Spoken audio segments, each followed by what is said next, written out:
Welcome everybody to my brand new channel. Today I'm going to be sharing with you my walkthrough guide slash strategy guide slash lore guide, if you will, for Elden Ring. It's going to be a very long series. With Shadow of the Erdtree just around the corner, I feel like this is the perfect time to do this sort of thing. I've been wanting to do it for a very long time. So if you're interested in that, then stick around. Alright, the first thing you're going to be met with in Elden Ring is a class selection screen. I'll go over this briefly. I'll have the pros and cons listed for each class if you want to pause it and look at them. I'll just go through the classes very briefly. First up, you get your Vagabond. It's going to be your beginner friendly, straightforward melee combat based starting class. Then you get your Warrior. It's going to be your dex based starting class. So if you like to roll around and dual wield weapons, this is the class for you. Then you got your Hero. It's going to be your strength-based class. So if you like two-handing weapons and popping people over the head with big weapons, then this is the class for you. Then you got your Bandit class, which is a little bit more difficult to start using if you're new to the game. But if you're the type that likes to have status elements get built up on bosses and enemies, then that arcane stat that it comes with is going to be very helpful, and you should pick this class. Then you got your Astrologer class, which is going to be your int-based class. You know, another easy mode class for you to pick for you beginners out there. And this is the Prophet class, your go-to faith build starting class. So if you like miracles and incantations and lightning and all that good stuff and healing, then this is going to be the class for you. Alright, now you're going to have your Prisoner class, which is going to be your melee slash spell casting class, your Spellblade class. It has a bit of a steeper learning curve, but if you're into that kind of thing, then this is your class. Then you got your Confessor class, which is pretty much your faith-based Spellblade class, like the Prisoner. And then you have your Wretch class, which is going to be your challenging class to start with in Elden Ring, because you basically have nothing but a club, and all your stats are at a low 10. I love this class, and this is the class we're going to be starting as, because you can go in any way you want with your character. You can make it anything you want, and it challenges yourself. So we're going to be picking this class for the walkthrough. You don't have to, you can pick any class, but if you want to follow along every step of the way, then you want to pick your Wretch. Now we're going to go over keepsakes. I'm briefly going to go over these. Same thing, if you can pause the video, see all the pros and cons I've listed for each one of them. Starting with the Crimson Medallion. This just gives you a boost in HP. It's very beginner friendly to start with this one. And this is going to be the Lands Between rune, which is going to give you a small boost in runes so you can get some early levels. This is what we're going to be going with for this walkthrough. And this is going to be the Golden Seed, which is going to give you an extra flash charge. Very beginner friendly, very user friendly. It's going to make your early game a little easier. So if you like an easy early game, it's going to be a good choice. Then you get your Feigned Imp Ashes, which aren't really good to begin with. You can't use them right away. You have to wait till you get the Spirit Calling Bell, which doesn't take long to get. But I just wouldn't recommend it for a keepsake, especially since you can get it later on from a merchant. And you got the Cracked Pot, which will give you an early advantage to being able to craft a throwable item early in the game once you buy the crafting kit from the first merchant, which is about 5 minutes into it. I wouldn't recommend it because it gets diminished really quickly once you start finding a bunch of them throughout your playthrough. Then you got the Stone Sword Key, which is good for experienced players that want to access one of the early dungeons of the game. But if you take this as a beginner and you use it right off the bat, you're probably going to get wrecked as soon as you go down there. I wouldn't recommend it for beginners, but if you have some kind of strat in mind to use this, go ahead. We'll be accessing all areas in this walkthrough, so you don't really need to start with this for this playthrough. This is the Bewitching Branch, which is not really good for the early game because most of the early game enemies in the open world are going to be easy to take down. So I wouldn't recommend getting this because you can get more of it later on in the game. And ignore the white weird background behind the item. I'm not good in paint, alright? Then you got the Boiled Prawn, which is more of a crutch type item. If you're in a tough situation, you can use this. It's a limited quantity. Doesn't last very long, about a minute. I wouldn't recommend using it, but if you feel like you're going to have a tough time with some of the early game bosses, then maybe you can consider using this item. And finally, we have the Shabriri's Woe. It's a challenge talisman that you can start with. You equip the talisman and it's going to attract all enemies nearby. And if you want a challenging start, this is something you can start with. I know I picked the Wretch to have a challenging game, but I'm just not willing to go with the Shabriri's Woe. It's going to be more annoying than anything, and I just want a smooth game experience to give you all this good walkthrough. Alright, once you've created your character and made them look however you want to, let's go ahead and get started. So the first thing you're going to see when you wake up is an item to your right sitting on a body. It's going to be the Tarnished Wisdom Finger. You're going to use that to write messages to other players in the world. You're going to walk out these doors and make your way down to the first boss. Now, normally experienced players would be able to kill this boss right off the bat, but not us. We're wretched and we're going to die to this boss.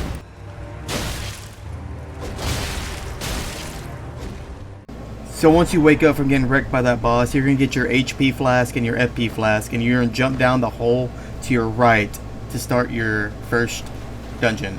And also arrive at your first site of grace of the game, which is going to be your save points, your bonfire, if you're a Dark Souls fan. And this cave is just like a training cave called the Cave of Knowledge, and in here you'll find the Wandering Noble, a couple of them, and they're very basic enemies. And at the very end, you have the Soldier of Godric as a boss, which is just a normal enemy of the game. Notable items, at the end of it, you'll find the Strength emote, so let's go ahead and get to it. Now the strategy in this cave is pretty simple. We're just going to R1 every single one of these guys to death. And you're going to go ahead and dodge that guy's arrow, dance around this guy's shield, because he likes to hold his shield up, and then you're going to R1 him to death. Just like so. And then we're going to continue to R1 people to death. This guy, let's R1 him so he falls off the bridge. We're going to jump down and finish that kill. He doesn't get away with that. There we go. Alright, R1 some more guys to death. Pretty simple gameplay here. Very easy. This guy's a little tougher than most, but not for us. We're going to come in here and you're going to ignore those runes on the ground. Nothing happened. This is my first time fighting this guy. You're going to buff up, use L2 or left trigger, and you're going to use your R2 held down, repost him, and he's dead. Easy as that. And at the end of this cave, before you jump down, you're going to grab that Strength emote, and we're going to move on. And once you get through these doors, you go up the staircase, you'll see your second site of grace for the game. And also to the right there, there's an imp statue you want to ignore for now, and you want to pick up these items for multiplayer uses or purposes. And once you go up the elevator, open up the door, and admire Elden Ring's beauty, you want to go ahead and activate your third site of grace in the game. And you can see an NPC right there. His name is White Mask Var, and you want to exhaust all of his dialogue. Now, as of right now, Var claims to be a guide for the Tarnished, those called by grace to the lands between, but his motives are ambiguous and often seem self-serving or malicious. He's one of the first characters you're going to meet, and he offers cryptic advice and comments on the nature of the Tarnished and their quest. So for right now, that's all we know about him. Let's move on. You want to go around and pick up the small golden effigy and ignore the guy on the horse in the distance and go around to the left to see the Church of Ella. Now the Church of Ella is going to have Merchant Kell sitting in it, and notable items that you want to purchase from him over time, which we will go over it throughout the playthrough. It's going to be the crafting kit, the Nomadic Warriors Cookbook 1, Nomadic Warriors Cookbook 2, Missionaries Cookbook 1, Telescope, a torch, a large leather shield, and the chain armor set. The church also has a smithing stone in it. The church once stood as a site of worship and gathering, but now lies in dilapidation, indicative of the greater decay that has befallen the realm. The church is enveloped in the game's overarching theme of downfall and rebirth, representing a past glory and a present shadow of its former self, typical of the land's current state. Its presence hints at the complex history and mysterious calamities that have struck the once great civilization of the lands between. Alright, so head on into the church, pick up the smithing stone on the left on the anvil, then exhaust Kel's dialogue. Go into his menu and there'll be more dialogue options. You want to just go through all of them. And then you're going to purchase his crafting kit. So all you're going to purchase is just grab the crafting kit just for now. We'll come back to him later. And then we're going to turn around and use the runes that we started with. If you didn't start with the runes, that's okay. Go ahead and activate the Site of Grace in the church. And we're going to look to the north. Before we do anything else, we're going to go collect the maps and we're going to kill these guys on the roads there. Like our training before, you're just going to R1 these guys to the death. And then you're going to go back to the road after killing that guy to the right. There's a guy resting over another dead body. You're going to just go up to him, R1 him to death, just like our training before. Just like so. Pick up your little throwing knives there. Kill the other guy up the road with a backstab. And R1 him to death. And as we move up, you'll see a settlement. Our first settlement in the game. The Gate Front Ruins. The ruins are remnants of the once grand defenses guarding the entrance to the larger realms of the lands between. The dilapidated structures and abandoned fortifications hint at past battles and the fall of a once mighty power. Now the enemies that you're going to encounter here are going to be a couple of wolves, some wandering nobles, a couple of Godric soldiers, but most importantly, a Godric knight. You got to be careful of that guy. He will tear you a new one if you're new to the game. Some items that we're going to be grabbing here is going to be a flail, Lord Sworn's greatsword, gilded great shield, a map of the area, Ash of War storm stomp, and whetstone knife. Let's get started. Alright, coming to the first guy in the settlement. You want to circle around him, try to get a backstab on him. Pretty easy, and we're going to use our training and R1 him to death. Our advanced R1 training. Come around to the right, there's going to be another guy with some wolves. Let's go ahead and take out him and take out a couple of wolves. Around the corner, there's going to be another guy with another wolf. Let's go ahead and take out them with our advanced R1 training. Watch out for the guy with the shield that'll be going up behind you. And we're just going to continue to R1 them to death. Very easy. That was a jumping R2 attack. That's something you could add to your training right there. Something new we learned just then. Grab any loot that you get from him. Go down this staircase. Open up the chest. Pick up your Ash of War and your whetstone. Head back up the stairs and come out and fight the Godric Knight. This guy is a little tougher than most, and he's going to probably give some of you guys that are new to this style of game a run for your money. So we're just going to buff ourselves up using your L2 and just kind of play a little dancing game with this guy. Do a couple of jumping R2 attacks. Try to break his guard and get a repost. Watch out for him using that guard break move there. If you hit him while he's blocking, he'll quickly attack, so just be ready to roll around it. I get hit a lot in this fight, almost die myself, but we end up taking him out. No problem. That's going to be the hardest fight in this whole camp. Go ahead and move to the right to that carriage. Take out a couple more of their Godric soldiers. One with the shield, one with the torch. Just R1 them to death. Repost if you break their guard. Yep, come ahead and walk up to this guy with the shield. Circle around him. Backstab. And let's grab that chest that's at the back of the garage that they're guarding. And then once we grab it, the flail, we're going to head to the right. Kill a couple more guys. Head to the right some more and you'll find a guy guarding another carriage. Go ahead and kill him. Circle around. Backstab. You know the drill. You should be really good at these mechanics by now. Let's go ahead and grab that chest. Get the Lord Sworn Greatsword. And we're going to turn around. Look at the road. And you'll see a guy to the left sitting by a campfire. Go ahead and kill him. I made the mistake of alerting this guy with the horn. Try not doing that. But go ahead and R2 him and break his position and repost him. And then We got 2 guys. Since he blew the horn, you got 2 more Godric soldiers coming up.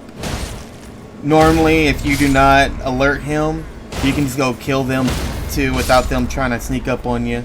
Let's go ahead and grab the map right next to them on the pillar. That's going to show you the map of the area. Alright, and we're going to move up the road. Next to the gate, there's going to be a site of grace. You're going to watch the cutscene, and you're going to be met with another NPC of the game. Her name is going to be Melina. She's going to provide you with a spectral steed whistle, which allows you to summon the spectral horse torrent, which becomes an essential tool for navigating the vast landscapes of the game. She proposes a partnership with the Tarnished, you, the player, to guide them to become an Elden Lord, although her reasons for doing so are not fully explained at this point. Melina's enigmatic presence and cryptic nature of her assistance set the tone for the unfolding narrative, where alliances and motives are often not what they seem. Her knowledge of the lands between and the guidance she offers are invaluable, but they also raise questions about who she truly is and what she seeks to achieve. So after we talk to Melina and we listen to her dialogue and she gives us the spectral steed whistle, we're going to level up with her and put 4 points into strength and 2 points into vigor. Once you've got that done, you're going to open your map up with the select button and teleport back to the Church of Ella. Upon arriving, you'll see another NPC, Ronnie the Witch. Ronnie's going to offer you a summoning bell and introduce you to the concept of spirit summoning, a mechanic that allows players to summon spirits or assistants in battle.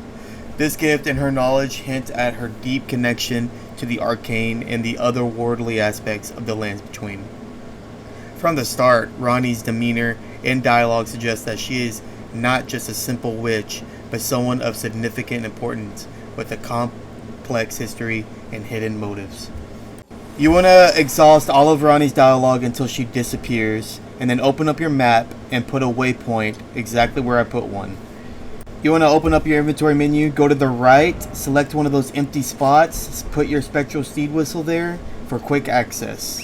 And summon your steed, your newly found steed, and head to the waypoint we just placed. Now on the way there, you'll see a couple of guys. You're going to jump off your horse, do some fancy move with your club.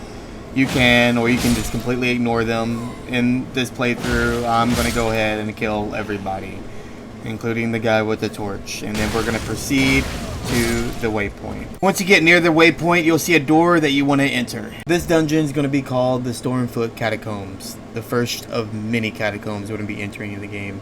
And like other catacombs in the games, this one is the remnants of civilization that once flourished in the lands between. These underground tombs are burial sites and places of worship that have fallen into ruin and become overrun with undead, traps, and other dangers. They are indicative of the world's rich and tumultuous history, showcasing the cycle of rise and fall that pervades the game's narrative. Enemies that are going to be in the catacombs that you'll be encountering are a lot of fanged imps. That's mainly it. At the end of the catacombs, we'll be going against the Erd Tree Burial Watchdog. Notable items we'll be picking up is a Prattling Pate Hello, Wandering Noble Ashes, and Noble Sorcerer Ashes. Now that we're ready to tackle this catacombs, let's go ahead and activate the Site of Grace in case we die here and you have a space to go back. You want to head forward into your first room. I buff myself up. Watch out for the ambush. Go directly to your left, kill that imp, and then kill the throwing knife imp. There we go. Pick up the item in the room. And let's head back outside the room and turn left. And we're going to go down this staircase. And there's going to be a door that's closed. Ignore it. Turn left. Go down that staircase. Run directly underneath the archway. And wait for the imp up top to fall down. Once he has fallen, you're going to go up to him and you're going to R1 him to death. Just like we practice. There's going to be a lot of R1ing. Now you want to try to jump up and hit this imp off the wall. Sometimes it works, sometimes it doesn't. In my case, it didn't work and he got a hit off on me. And then you want to R1 him to death. Now for these flames, you just want to time it just right. As soon as they are beginning to stop, you want to go ahead and go into sprint mode, holding your B and hide behind this pillar, not going too far to the right or you'll be hit by the other flame. As soon as it stops again, go up to the pillar and R1 it, hit it, and then pick up the prattling pate hello. Alright, now we're going to wait for these flames to stop, and we're going to run for this alcove to the right. Wait for them to stop again, we're going to run out, hit the pillar, and there's going to be a couple of imps here hiding on the wall. So we're going to equip some throwing knives that we picked up earlier and hit and draw them out one by one. And then we're going to R1 them to death.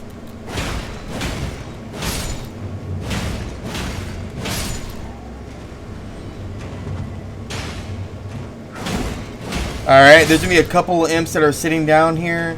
Let's go ahead and R1 them to death. And then go to the second one. I definitely didn't die right there. Ignore that. Hopefully you don't die in that spot. Otherwise you're going to be chased by all of them trying to come back to the spot you left off at. I'm going to sit here and struggle killing all of them. I thought I could kill them one by one as they're coming up the ladder, but I was ambushed by the two imps that were sitting up top, so be careful of that.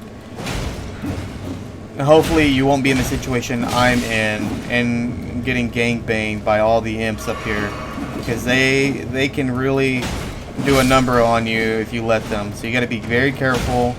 Roll around, dodge their attacks. Don't let them hit that bleed that they just hit on me. I almost died again. There we go. Make these kills quick and seamless with our R1 attacks. And let's head into the room ahead.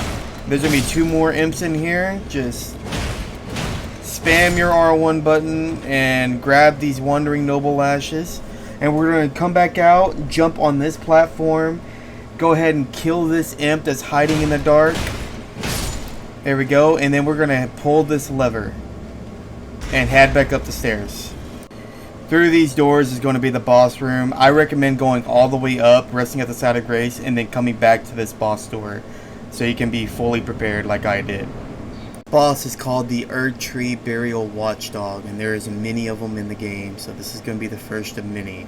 They are thought to be ancient, spear-like beings summoned to guard the resting places of those who were once faithful to the Erdtree and its teachings. They stand vigil over the dead, ensuring that the sanctity of these sacred burial grounds remains untouched by those who would defile them. On to the boss fight. This boss has some pretty annoying attacks that you have to deal with. I hate its animations, just like that sword attack right there. It's so quick, it's so annoying, but once you learn the mechanics and you get it down, this is a pretty easy fight. You want to buff our guy up here with the roar with your weapon art, and we're going to just circle around him, trying to stay at the back. You see, if we just circle around him, he just never hits. So we're going to go ahead and get a couple hits off while he's just circling.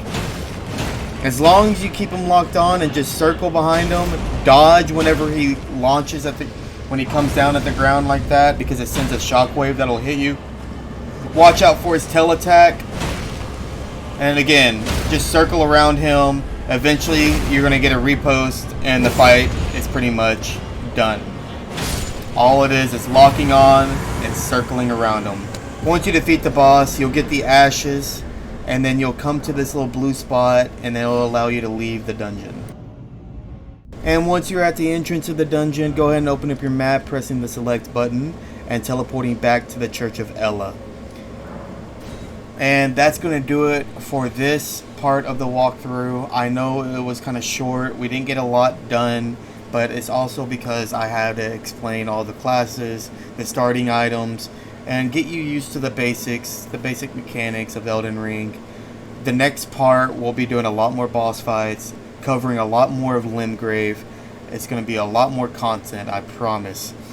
If you like the video and want to see more, leave a like, comment what you would like to see in future videos, and subscribe to the channel.